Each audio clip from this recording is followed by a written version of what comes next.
Extra time.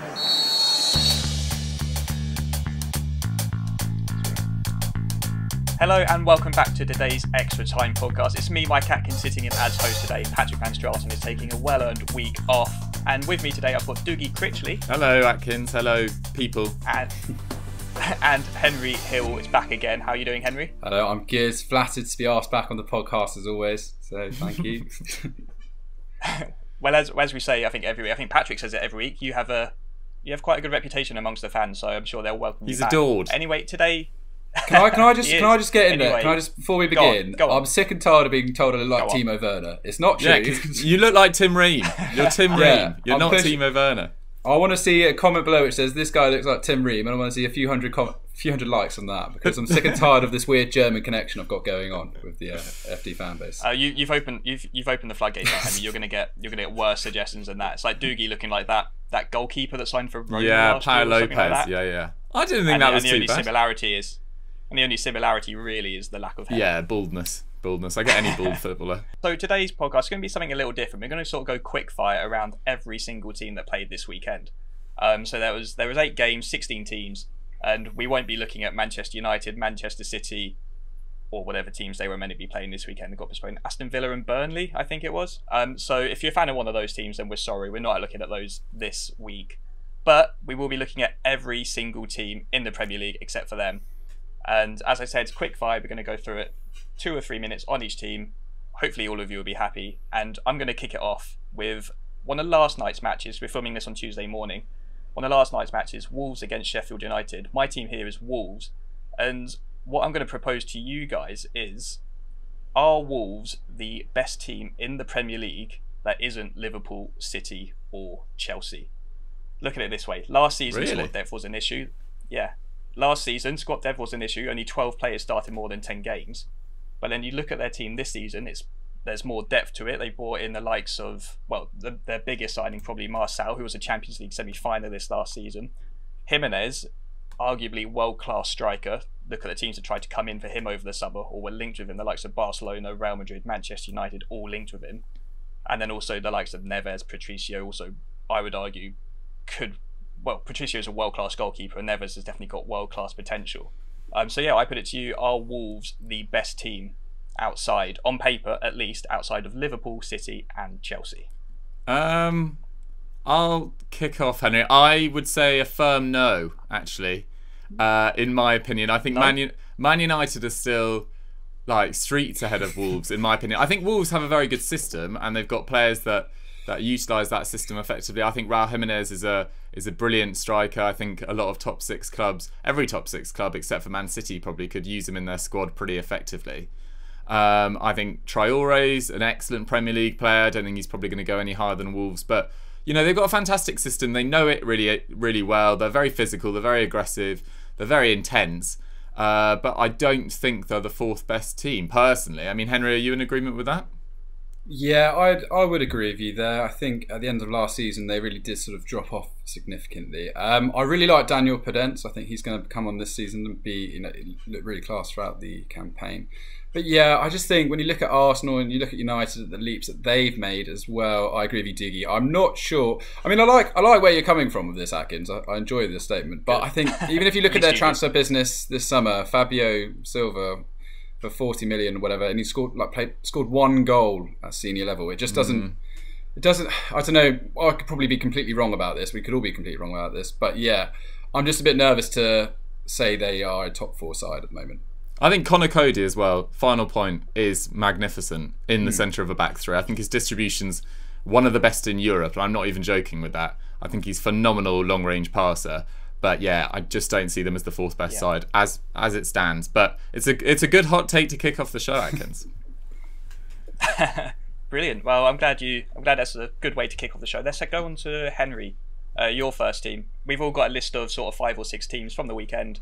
And well, yeah, Henry, you're going to kick us off with one of yours now. Sure. Well, following on the theme of looking at last night's game, so I'm going to look at Chelsea quickly.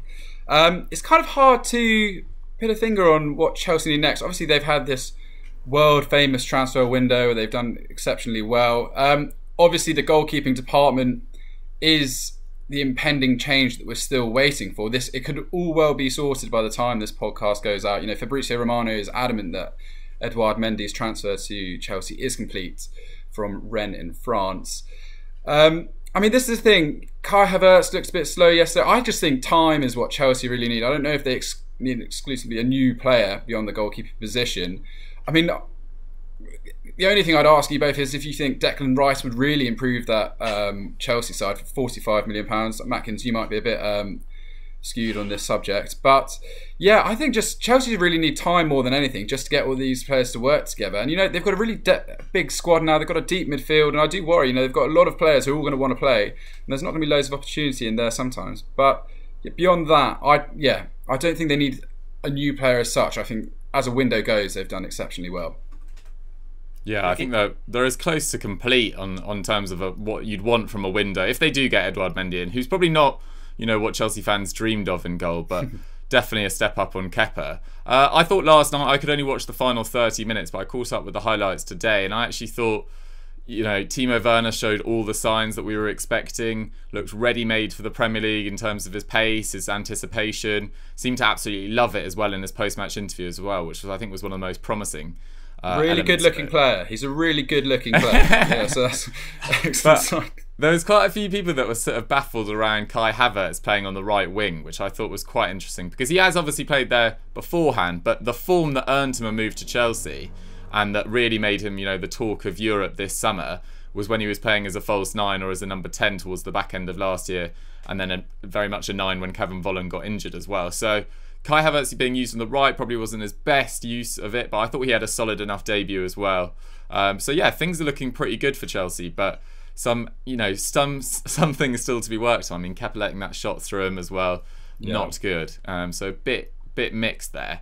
Another team that I thought had, well, actually, in terms of there was no downsides, was actually Arsenal. I thought Arsenal were awesome at the weekend against Fulham. Have to say, I didn't think Fulham were particularly strong opposition. I didn't think Reed or Kearney really got a grip of the game in central midfield. They gave far too much time and space to all Arsenal's players.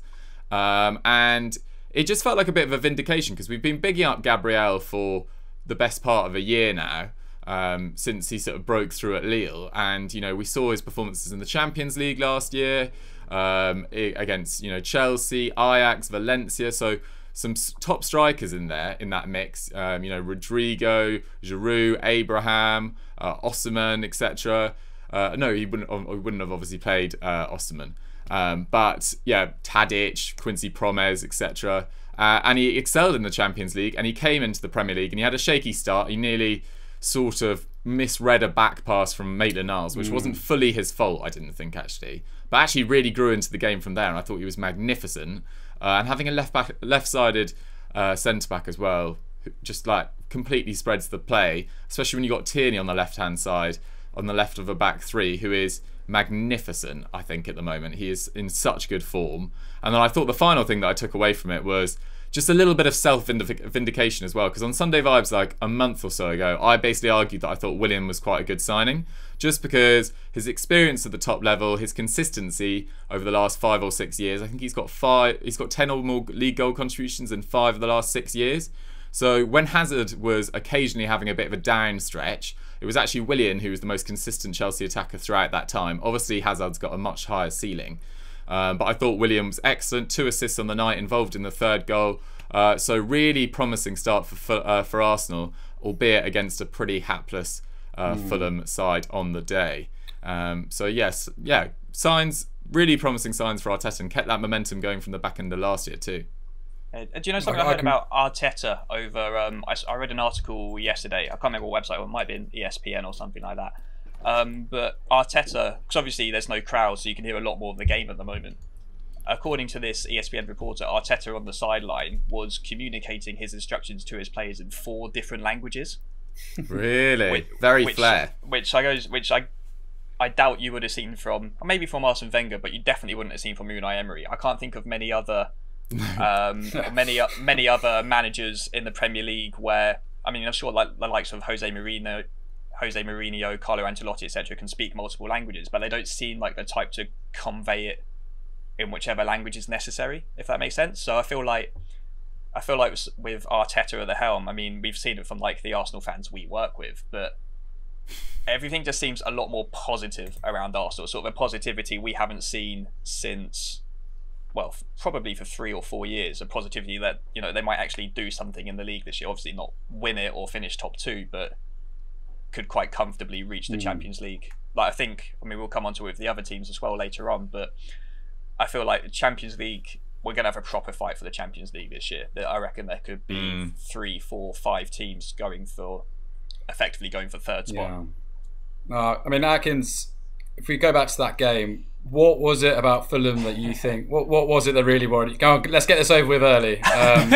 What was your taking? By the way, I'd like people to know that I wasn't allowed to review Fulham in case of any kind of for the exact same reason that I've not allowed myself to review West Ham, which I'm sure you. Yeah, go on. I'm about to rip into Fulham, and you're gonna, rip into West Ham in a minute anyway. Go for it. So I think the main problem with Fulham is just their defence.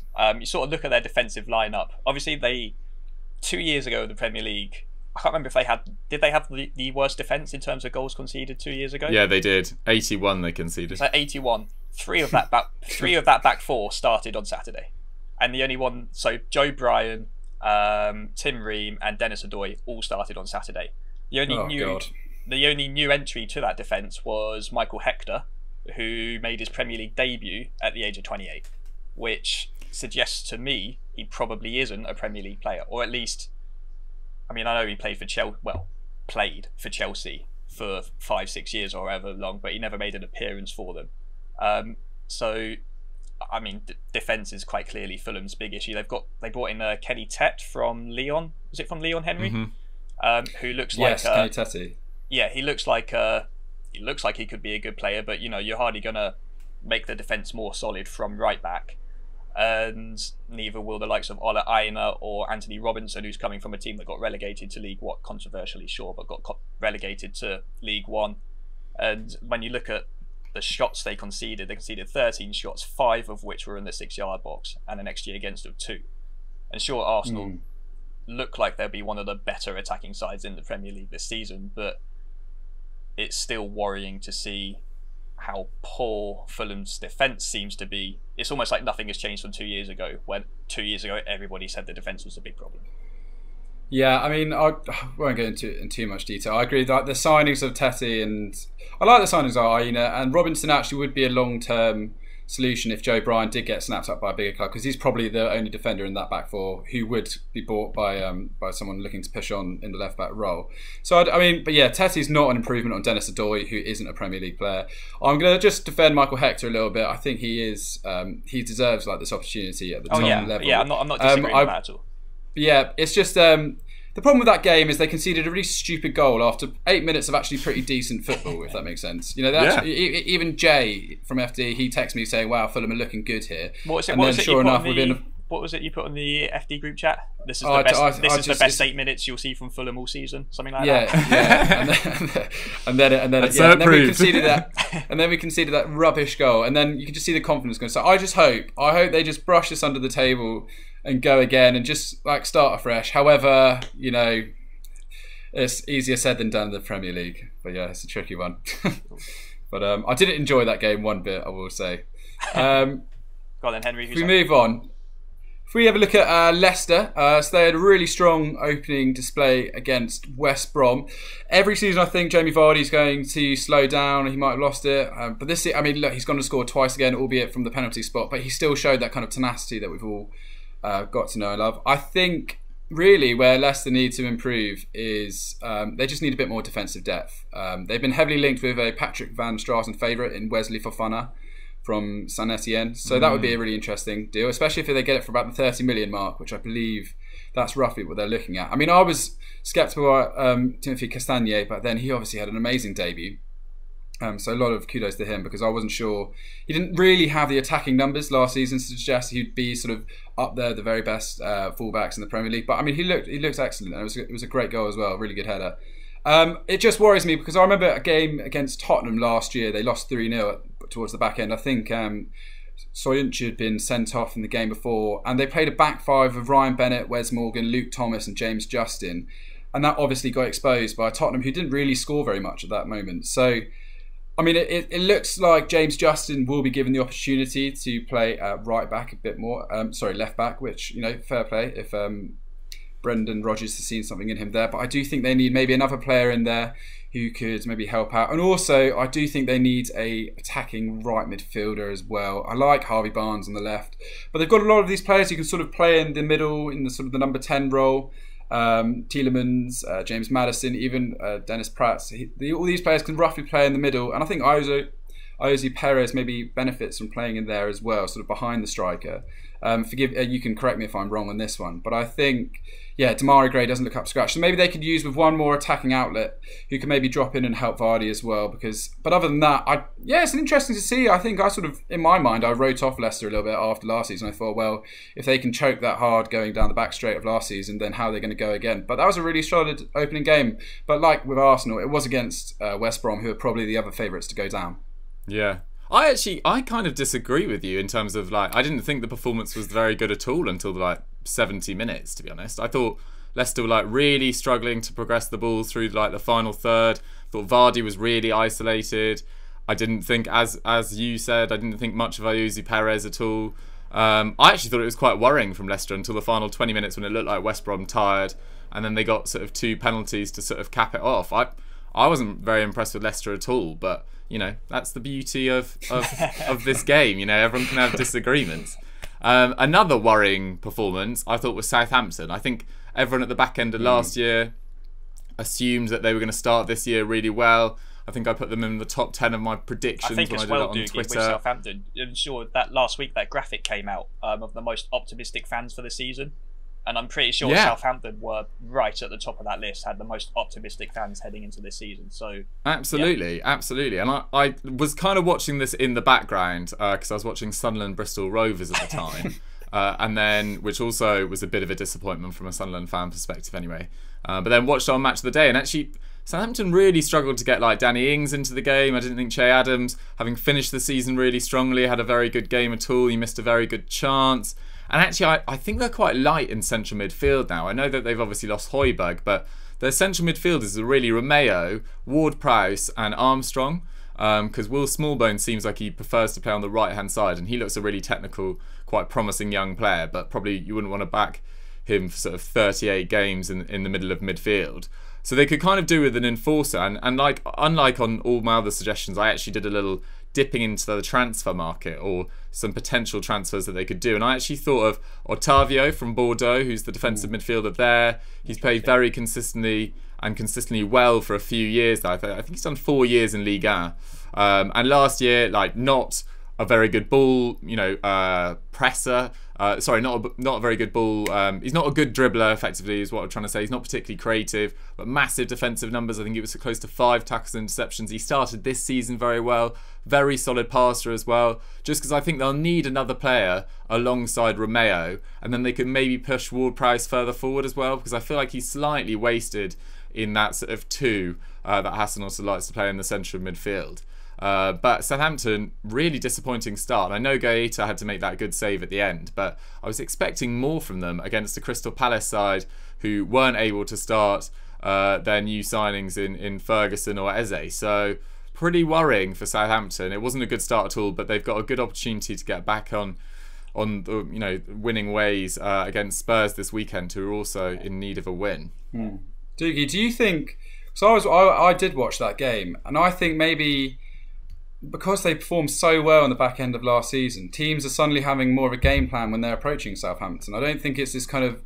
People know what they're coming up against when they play Southampton now. And if you look at what Crystal Palace did, they formed really 2 solid defensive lines. They were very rigid. There was lots of times where all their players were in the same camera shot. And then they just broke at pace. I thought, Andros Townsend played really well, and Zaha looked decent as well. And I just worry for Southampton is that teams will be more prepared when they go up against them because they realise how well they played. And you're right, Che Adams hardly got in the game at all. I think Danny Ings touched the ball a few times on the edge of the area, but never looked like really getting off a shot in a really good area on the pitch. So yeah, I just worry that maybe Southampton teams are going to put a lot more thought into how they approach them on the basis of their success last year. Absolutely, they play such a unique style as well. I think it was I think they were one of the lowest in the league for possession, but pretty good shot numbers. They basically play, the stat nerds on Twitter call it verticality. They play back to front very fast. They don't really care about building up the play. They play in behind, try and counter-attack as quickly as possible. But as you say, like, Palace are the worst sort of side you want to counter-attack against, because they are so prepared just to sit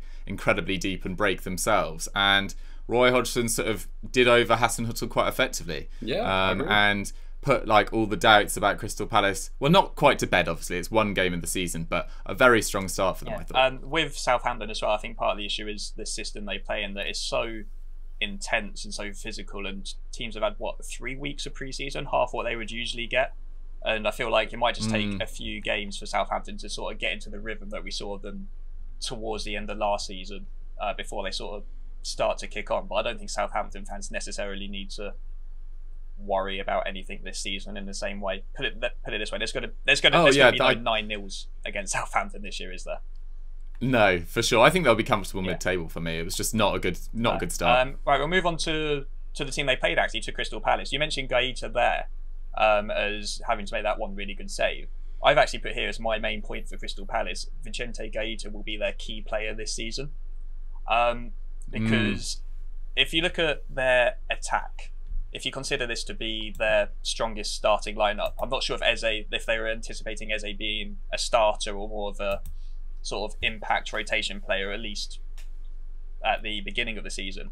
Crystal Palace only had 5 shots against a clearly out of shape Southampton team, and after the game, Roy Hodgson said that Zaha still wants to leave and is still quite open about wanting to move. Did he? I missed that. So yeah, Zaha still wants to leave, which, he's clearly their best player. We've been saying it for years. Crystal Palace's defence is suspect at the best of times, but if you look at the injuries currently on their defensive line, Van Aanholt is injured, Saka is injured, Cahill is injured, Tompkins is injured, and Kelly, who was on the bench, I think, at the weekend, according to Crystal Palace fans anyway, still isn't fit from his injury he sustained at the end of last season. But that's 5 defenders that all arguably are of starting quality for Crystal Palace, all out at the start of the season. And Gaeta made 5 saves at the weekend, no keeper, at least ahead of the Monday night fixtures. No keeper made more than the 5 saves that Gaeta made. So I think their season hinges on how well Gaeta will. If Gaeta plays as well as he did last season, then I think Crystal Palace will be safe. But I reckon a lot hinges on him. I agree. I wrote about him as one of the best, most surprising things of 1920 season. I think they got him on a free transfer, and he's just been unreal for them. A massive step up on Wayne Hennessy, in my opinion. But yeah, I think they probably, in terms of what Crystal Palace might need, they probably will need. If Zaha does get the move he wants, and he does want a move, I'm still not convinced the team's going to come in and pay the 40, 50, 60, whatever kind of money that they're after for him. But yeah, they probably do need an attacker, just bolster in that department as well. I mean, I think Michy Batshuayi is a great addition to their forward line, and Eberechi Eze as well. But yeah, if Zaha does, they're going to have to sort of panic buy someone, which is a bit of a worrying sign. But yeah, I think actually, judging the first game, I think the signs are good for Crystal Palace. If they just stick to what they're good at, I don't think it's going to be a particularly inspiring season. But I mean, they made a really big point that Crystal Palace will really enjoy the fans coming back. They're one of the teams which they really relish their stadium, the noise that Selhurst Park creates. So I think, for them to go and win 1-0 on their opening day in an empty stadium, I think was amazing, because they really do use the crowd in their advantage when they're there. Anything to add, Dougie? No, I agree. I've got a bit of a soft spot for Palace in that my girlfriend's dad's a season ticket holder. I've been to Selhurst Park a lot of times. It's an absolute cauldron. It's probably the best live atmosphere I've ever experienced in football, to be honest. And they will, they'll support their team to the end. I think it is going to be a really difficult season for them, but I like how their attack could be put together, especially if they keep hold of Soloth as well, who for me is a massive step up on Benteke. Absolutely killed it in Turkey last year as well. I actually heard something about Soloth. There are some that he's still on loan in Turkey this season, I think, and the move becomes permanent if he plays in half of Trabzonspor's league games. Are you sure? Yes, I thought he'd come back. No, he hasn't. So basically, it was a 2-year loan deal, and basically any team who wants to buy Soloth, because I can get into that now, because I was about to talk about Tottenham, who have been looking at Soloth. So basically, the deal with Alexander Soloth is that he is on a second-year loan, and they do have the option to make it permanent. I mean, perhaps in the way that Matkins you've just suggested.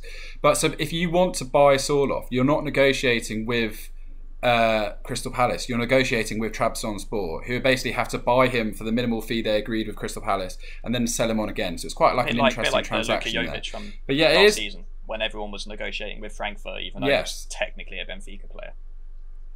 But yeah, exactly. That's true. I mean, so Tottenham, I think it's blatantly obvious that Tottenham probably need a backup striker. I mean, we've been saying this forever.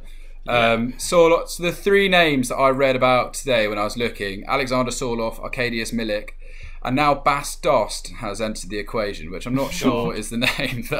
The man of the 11th hour, Bas Dost. Yeah, I don't know if that's. I mean, he's like 6'6", isn't he, or something like that? He's actually pretty mobile for the player that he is. He played all right in parts last year.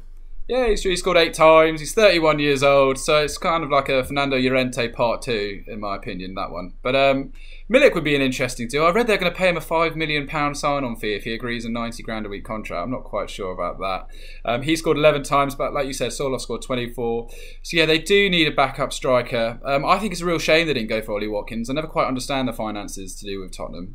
But I think Ollie Watkins would have been a wicked transfer because he can play in that central position. He can also drift out to the wings, which is where they would be, where a lot of their forward players can operate in as well in terms of Moura and Son. But yeah, I mean, in that opening game against Everton, they were outshot. They were outshot 15 times to 9, but you kind of come to expect that from Mourinho's side. But they also committed 15 fouls to Everton's 7, which shows like the lack of energy and fitness that Mourinho complained about. Really, they were sort of beaten to every ball. I mean, I'm not sure he's going to talk about Everton next, but I thought they looked really refreshing and they looked class. But yeah, I also think this is what I wanted to ask you two, because I wasn't sure when I was writing about this. I was wondering, do they go for another central defensive midfielder? Now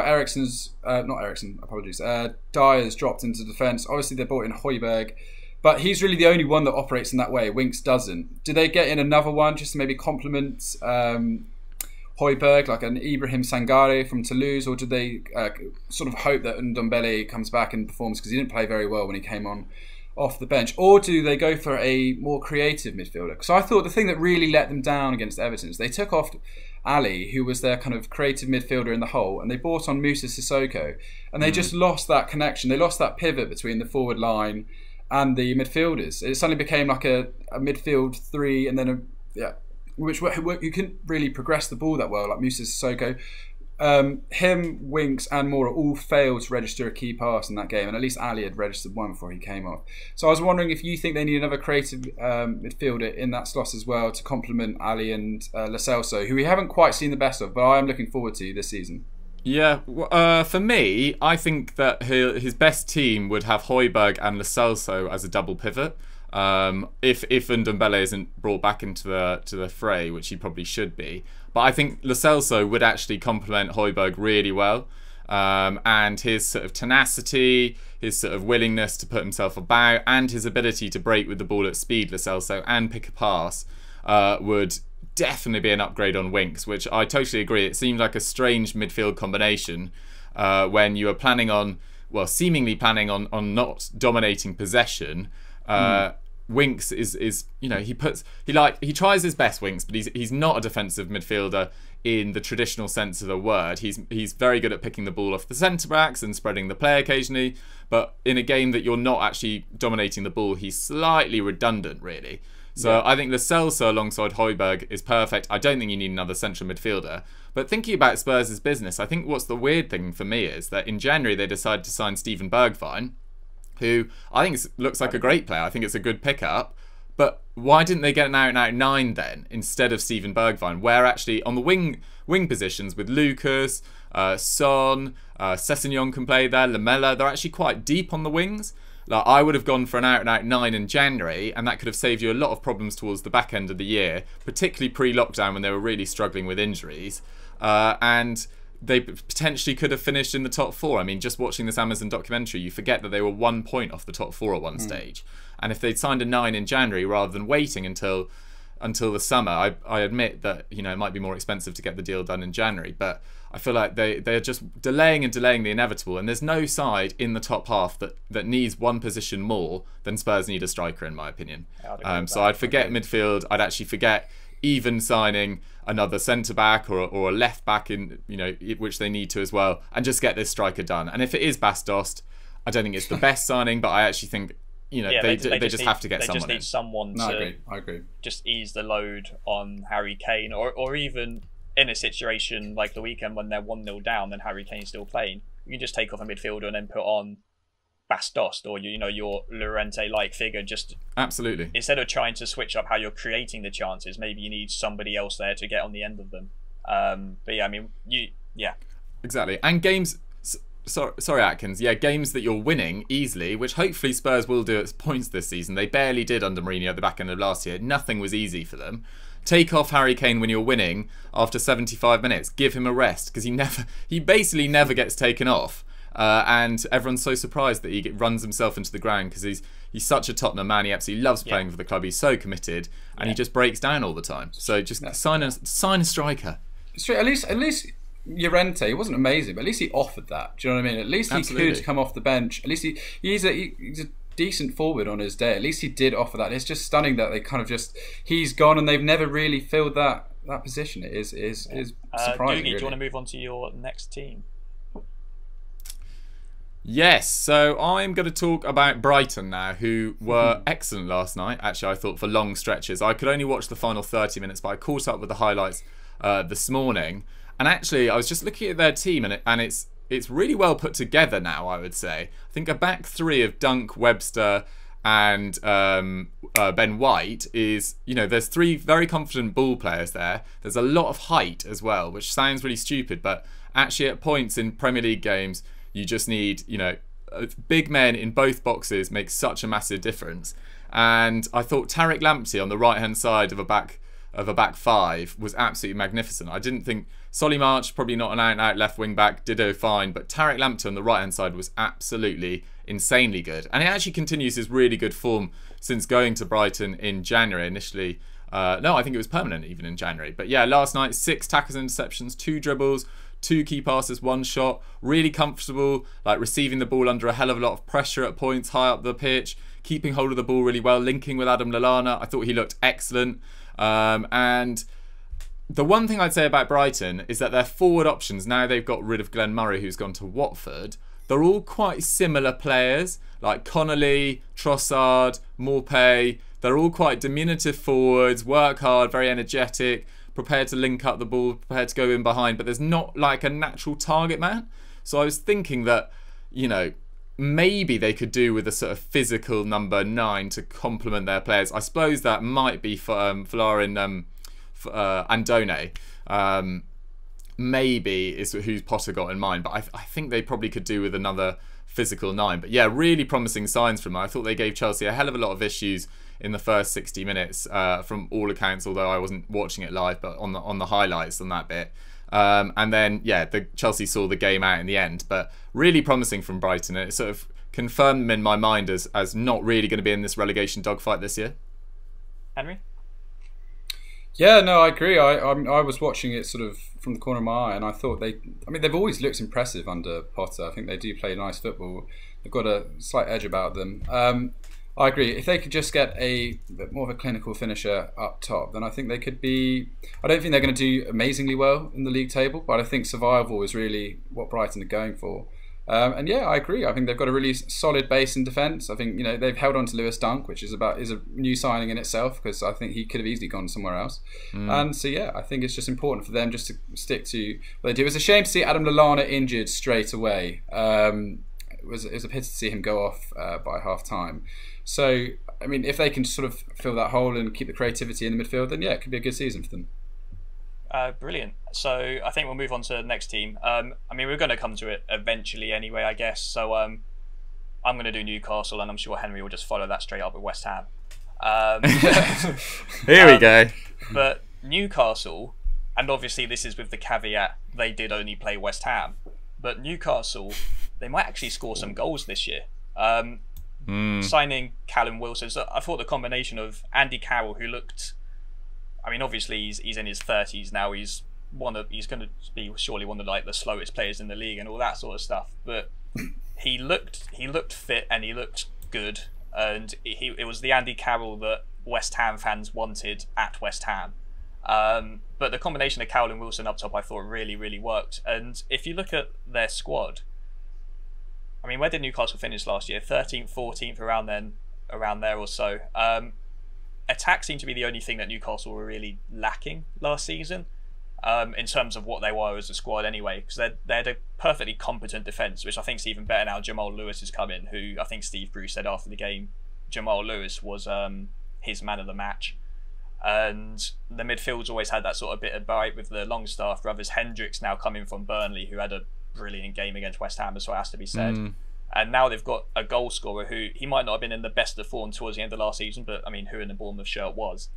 And it's weird because Newcastle seem like exactly the sort of team we thought they were, just with added goals, which, I mean, football's all about scoring goals. So I think Callum Wilson's almost the perfect signing for them at this stage for what the club is and for what their realistic ambitions probably are. Yeah, absolutely. I thought it was a really well, it wasn't a great game, to be honest, but Newcastle created the better opportunities. I thought their goals, particularly Jeff Hendricks, was exceptional, really, and it's a sort of signing that went under the radar slightly because it's a free transfer. He's not, the youngest or potentially the most exciting, but I actually think it's a pretty astute pickup, to be honest. I think he's been he very should be handy AC for Milan. Burnley. He was linked with AC Milan, and for good reason. He would have lit up the San Siro. And he can play in a variety of positions as well, which I think is quite crucial for Newcastle. He can play as a 10, he can play as a wide right midfielder, he can play in a midfield 2 as well. So, Jeff Hendrick, Viva Jeff Hendrick, I thought it was great. Oh dear. I mean, listen, I've been banging the Steve Bruce drum the whole time I've been at FT, and I've got a lot of stick for it, for saying Brucey Ball was the way forward. But I think, I think there's this big idea that every team needs to play like attacking, flowing football. And if you just go back to Fulham, they play nice football when they do the ball, but that doesn't always work in the Premier League. You have to be a bit clever. You have to sort of stick to your guns, and I think that's what Newcastle do really well. They've got a system under Bruce. He's clearly got them all playing in the right direction. And you're right, they made some really good signings in the window. I mean, who's the guy from Lyon? No, from Lille, they're trying to sign now, the central midfielder. Samara. I mean, if they get him, then that would be sort of like a complete midfield, really, if you sort of, for their level, for what they're going for. All right, well, let's get into West Ham United then. I mean, it's hard to say what don't they need, I think, is the thing I would start that with. Centre back, I think, is the opening thing I'd address. Issa Diop and Angelo Ogbonna on the opening day. I mean, it's like it's all right. I think they really could use a bit more reassurance at the back, because I think this is a team who are going to really play off confidence this season. And if they're looking shaky and conceding goals, then it's not going to be good. So obviously they want James Tarkowski. I just don't see that transfer happening really at all. I can't see him wanting to do that beyond monetary reasons. But ideally he'd be a really good option at the back. I've also seen today they're about to launch an outrageous loan deal for Rob Holding at Arsenal, who's, he started for Arsenal this weekend. I'd be surprised. Played well. I thought he looked really, really assured against Gabriel at the back. So, I mean, that would also be a good deal. I'm not sure whether they could get over the line. I mean, it's hard to know who they're targeting and who they could actually bring in. I also think they could really use a new left back. Aaron Creswell, he didn't have a great season last year, 0 assists. Against Newcastle, he registered 0 shots or key passes or dribbles, so he didn't get any of those at all. And yeah, last season, all of his key passes and shot numbers were all below his normal average, and I think he's just struggling a little bit as well. And then even looking further forward in the sides, Fornals just really... That was a really poor performance to kick off the season. I mean, I'm going to give Jared Bowen a bit of credit, because I thought he played really well in the survival push last season, so I'll let him off sort of having a bad game. But yeah, Fornals just really hasn't kicked on. He only got 2 goals and 5 assists, and he was lumped off in the second half versus Newcastle after managing just 1 shot. So yeah, I mean, they need some statement signings. I disagree. I think they've spent a lot of money in the last few years on players that haven't paid off, so I get a bit annoyed when I hear West Ham fans saying there's no investment, there's no this, there's no that, because I don't think it's technically true. Yeah. They have bought players, they've spent a lot of money on players, they just haven't worked out. That's the bottom line. I mean, Felipe Anderson looked good for a bit. Sebastian Haller just hasn't really kicked on. And there's a lot of these kind of 25 to 40 million pound signings who really just haven't made it work so far. So yeah, I get really annoyed when I hear all the moaning about West Ham negativity. But yeah, I think they just need a few defenders just to give them a bit of confidence at the back. A few defenders, God. Right, yeah, I feel like it's I mean, you basically covered everything about West Ham. I mean, I didn't really learn anything coming out of the game that I felt like I didn't really know. Fornals has been, if I'm being blunt, complete waste of money. He's been I'd probably put him down as our worst signing over the last 5 or 6 years because he's done absolutely nothing. 2 goals and 5 assists. They all came in about a 1 month period, and then except for that, he's done absolutely nothing. And then playing him out position on the sort of right midfield or something like that, it's just not good. There's the rumours that Declan Rice could be on the way out, which if he does, then that's just this season gone. That's just no hopes at all for this season. Although one interesting thing I did hear, although very quickly, another player we've been linked with, you're saying left back, we've been linked with Biragi out of Inter Milan on a loan deal. Okay. Nice. Which would be fine, I guess. But there's also rumours that West Ham could be subject of a takeover bid. So the board, everyone knows West Ham fans hate the board. I would say that I am not favourable of the board. I feel I sympathise with them this summer over sort of transfer business, that we've had no money to spend. The only way we can sign players is by selling players, and unfortunately the only player we got a bid for was Grady Diangana, which I guess says just as much about the makeup of the squad, that there's no one anyone wants to sign. I mean, I'll just be glad if come sort of the last 2 or 3 games of the season we don't have to worry for our life. But yeah, I mean, as I mentioned earlier, that table of optimistic fans, which had Southampton at the top at 98%. I think 19th was West Brom with about 40%, just under 40%, and then 20th was West Ham with 8%. So I think it shows how fearing of this season West Ham fans are, and it's going to be a very long season. Very long season. It looked like Moisey was already worrying for his life, I've got to say, in his post-match. I just feel he looked really dejected. I just feel sorry for him. It's like, what else can he do? What is he meant to do that can? If they rush into firing him, then who's going to come in and do a better job? It's going to be Sam Allardyce. They're going to call up Sam Allardyce and get him back. Aladici. Yeah. It reminded me of the season that we went down with Moyes at the helm, where he said we were in a relegation battle after 2 games. And he just looked like he was going to say it. I was pretty convinced he was going to say it, and then he just didn't quite. But he was thinking it. So, yeah, difficult opening day for them. Unlike Leeds United, who didn't get the result. People have talked about them to the high heavens, so I'm going to keep this relatively brief. But what a performance from them. Not necessarily the most solid at the back, but so fun, so entertaining to watch, so much cutting edge. The quality of their goals was incredible. They made Joe Gomez and Van Dijk look frankly quite average on the night, I thought, really. The amount of times they managed to... Joe Gomez pushed up, they did a quick pass around him, and then they just really exposed the rest of the back 4 was numerous. And without meaning to get too statty, their XG was 0.27 from the whole game, and they scored 3 goals, which just goes to show the quality of their finishes was incredible. And they're going to get better at the back, I think, when Cooper comes back, and I think it's called Strujic, drops out, and Robin Koch gets more accustomed to the league. So I think really exciting times for Leeds United fans, and they will cause a lot of shocks. And also good to see Bamford playing, carrying his championship form into the Premier League, because I think a lot of people were concerned about his Premier League first sort of pedigree. Premier League goal, or it's one of his... It was one of his first. He has a pretty terrible record. He was at Palace and Middlesbrough and Chelsea, and nothing ever quite went for him. But then Championship, he'd always bang him in. I don't think Rodrigo is going to be nicking his spot in the starting lineup anytime soon. I think Rodrigo's challenge, blind. Yeah. It was awful. He looked pretty. I think in the FD office we're not convinced. I mean, half of us are not convinced about Rodrigo. He hasn't really got a great goal scoring record. So maybe if they could look to improve, maybe they need another attacking option. I think that's. Yeah. But I agree with you, Diggy. I think, they look so much fun. Jack Harrison's opening goal, even Click's goal as well. I mean, it kind of shows the real class they've got running through that team. Yeah, and Bielsa's signed a 12-month extension, so he'll definitely be around this season as well, which I think's the main thing for neutrals, because if it wasn't for Bielsa, Leeds wouldn't be as exciting and as open as they are to watch, and it's And beyond the fact it's nice to have Leeds back in the Premier League, at least from my opinion, as much as it's nice to have Leeds back in the Premier League, it's also nice that they're fun to watch. And I think they won't finish in the top half this season, but they're still a good team and they're still fun to watch, which I think, from a neutral perspective at least, is the main thing. Right, let's move straight on to... Oh, you're going to add something, Dougie? No, that was Henry, I think. I mean, Matkins, if looking at how well Leeds are going to adapt to the Premier League, what would you say about West Brom? That was exactly what I was going to go on to. So West Brom, the same way Leeds are very good going forward, West Brom are not.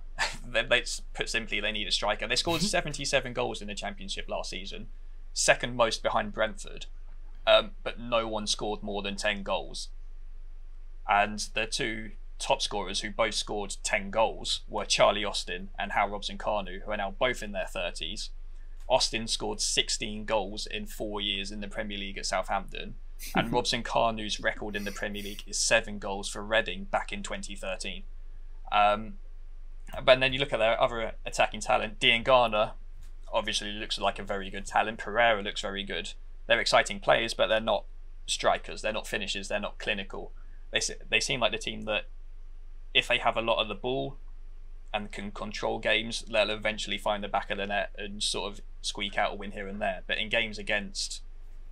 I've completely forgot. Games against Leicester or other bigger teams like that, when you need to be clinical, you need to take your chances, I reckon they're just going to sort of go down without a whimper, really. Yeah, well, they've got big Branislav Ivanovic coming in, haven't they, to shore up the back line at 36 years old. So, but I agree. I like Robson-Kanu just isn't a Premier League striker. I'm not sure. I think Charlie Austin, he's a fun personality, but I'm not convinced either about his pedigree. I'm not sure what you think, Dukes. No, I think they'll really struggle this year. I think they'll be more entertaining. I've like Pereira, Diangana, they'll definitely be better to watch than any West Brom side we've seen in a while. But I don't think they're going to stay in the Premier League, I'm afraid. Do you, Dougie? I mean, on that same note, do you think Sheffield United are actually going to stay in the Premier League? I think last night was almost the worst team that they could have played in Wolves, because like we like to overcomplicate football, but they play the same system as Wolves, and Wolves just have better players man to man. And when you've got a striker like Raul Jimenez in that sort of form, it's going to be really difficult for Sheffield United. And I thought they were pretty terrible, to be honest. It was really worrying. I think their strike force is very Championship level, but they managed to stay up last year. I think they'll stay up this year, but in terms of a top half finish, I don't see it happening. I agree. I mean, their business this summer has just been really bizarre. I mean, they've obviously got Ramsdale in, which was necessary. And then if you look at the duo they bought in from Derby County, Jamal Lowe, I'm not sure who the other one, his name escapes me, but Max... Is it Max Lowe and Omar Bogle? Okay, something like that. Yeah. I mean, the point is we don't know who they are.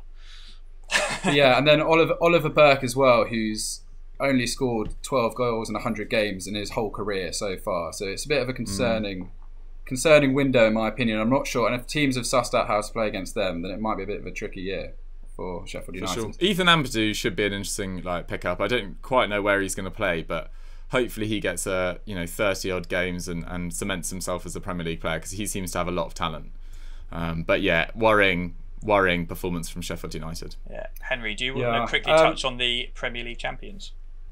Yeah, sure. I mean, it's tricky. It's tricky, really. I still think I think Liverpool, they could probably get in another striker, like a real central striker. I mean, Firmino had 2 shots against Leeds, and he really should have scored on one of those occasions. I'm not in the bandwagon of bashing Firmino all the time. I think he's still a really useful asset, but I do think they can maybe get another forward. I really enjoyed seeing Curtis Jones come off the bench. I hope to see that a lot more this year. I think he could be a really exciting addition to their first team.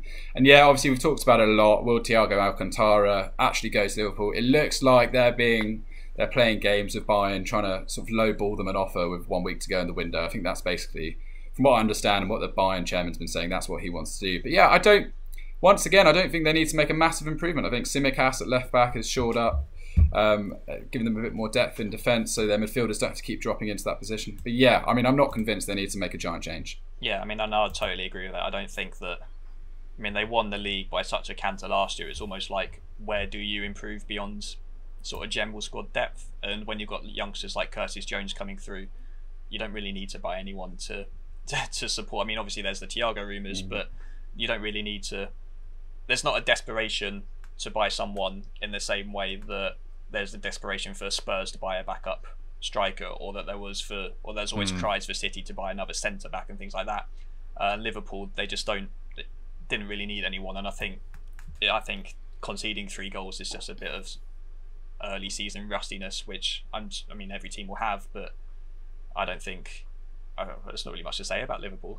There was no shame in conceding 3 goals in that game. I know it sounds silly, but Leeds play such a unique style, and I don't think they were quite. It was a really tough opening game, and I think like Klopp, I think he handled the press conference really well. He just said, "Yeah, look, it's the opening game this season. We were a little bit rusty. There are things that we can change, but at the end of the day, they won. They got that win. I think that's the most important thing. I think that's literally all that matters in that game is they ended up getting that 4th goal." Yeah. Right. I think I'll round it off then with their Merseyside rivals, with Everton, the only team we haven't spoken about yet. And I've just headlined with this: James Rodriguez is still actually really good? ? So, I mean, when he signed, there was equal amounts, I felt, scepticism and optimism to the transfers. Like, oh my God, someone like James Rodriguez is coming to the Premier League. But for Everton, he hasn't really played. He played he made 8 starts, or maybe even just played 8 games for Real Madrid in the league last season. But his debut for Everton was unbelievable. He created 5 chances, which is the first debutant to do so since Alexis Sanchez back at Arsenal. And I just think that Everton, if you look at the signings they've made and how exciting they looked against Spurs, I mean, Everton could challenge Spurs for that. If you say Spurs are a team challenging for the Champions League, then there's no reason why Everton couldn't also be challenging for the Champions League this season. That's what I think. Wow. Okay. Yeah. I mean, on the basis of that performance, you've got to say they're in the mix on early season form at least. And I think I saw in their next 3 games, I think they got West Brom, Brighton, and Crystal Palace. So if they get 12 points out of those, momentum really starts to pick up. I would say that they probably don't have unreal forward depth. I wouldn't say necessarily. If Calvert-Lewin gets injured, it's a little bit thin on the ground. I don't think Moise Keane's ever looked like he's ready to sort of lead the line for a Premier League club just yet. But yeah, it was a really promising start, and James Rodriguez definitely sprinkles a little bit of star quality. I'd still like him to see him come in and play as a number 10 rather than out on the right wing. I think if you give James Rodriguez the ball in 40 times in a dangerous position, you're going to score goals.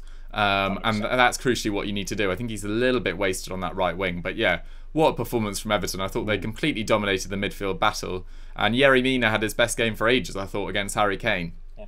And Michael Keane was very solid as well. And suddenly, those two just look a hell of a lot better when they've got actual protection in front of them from Alan. So, really promising start from Everton. Henry?